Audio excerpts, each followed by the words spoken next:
You like cats?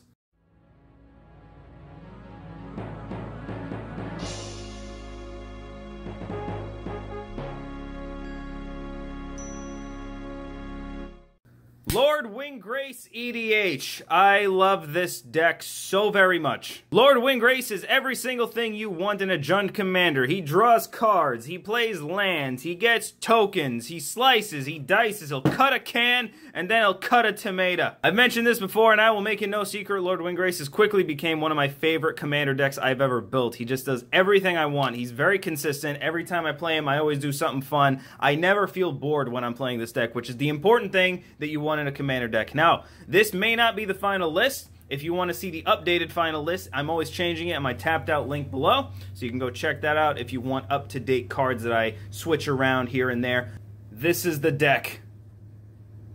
That's a big stack of lettuce. Let's start off with some lands.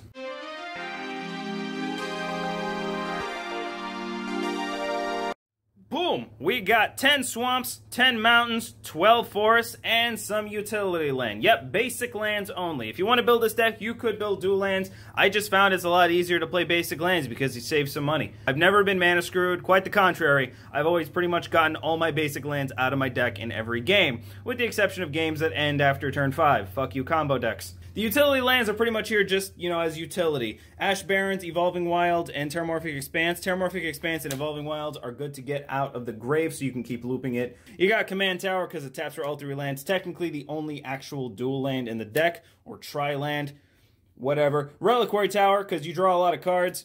Temple of False God for more mana, and then Ash Barrens to get certain basic lands out. You can get it back to your hand with certain cards, and of course Rogue's Passage to make a big dude unblockable. The creatures.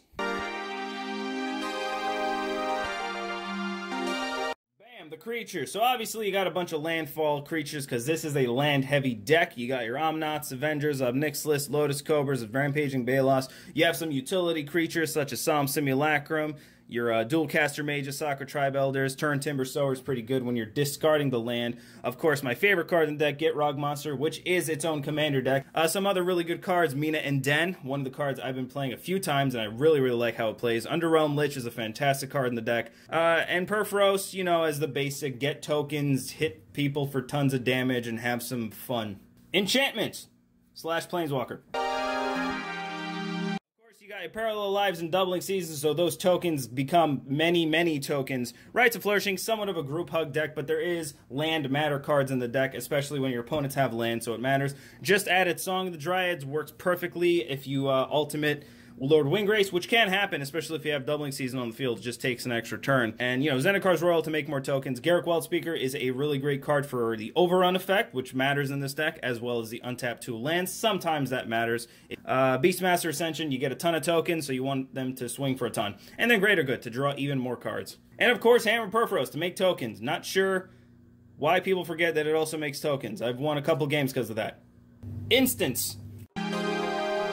Not too many instants, but definitely some important ones. Chaos Warp and Corrosion Grip for your somewhat removal. Harrow for ramp. Arachnogenesis in case, they overrun you. And then Increasing Vengeance and Heroic Intervention to protect your permanents. And Increasing Vengeance is just for the laughs. Some artifacts. Again, not very artifact heavy. You don't need too much ramp in the artifact department. You got enough ramp in your sorceries, your instants, and of course Lord Windgrace's effect. Plus you run a bunch of basic lands. But Soul Ring, Thought Vessel to make your hand infinite, Commander Sphere for some draw power, Chromatic Lantern, and Crucible to play them from your grave. And finally, the sorceries. There's a lot of them.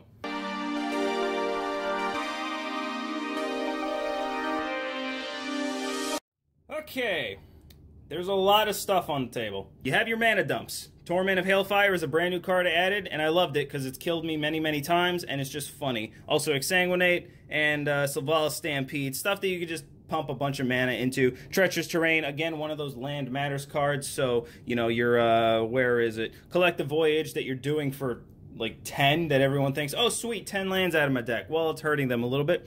Pass in Flames to recast a lot of instants of sorceries in your graves. Time of the Hordes, some Infect, Trample, Overrun, your Overrun effects. Splendid Reclamation, Scape Shift, and Collective Voyage are probably one of my favorite cards in the deck. You got Regrowth and Seasons Pass to get back stuff. Life from the Loam, again, a new include, very, very good card. Some Ramp, Mizzix Mastery to cast everything again.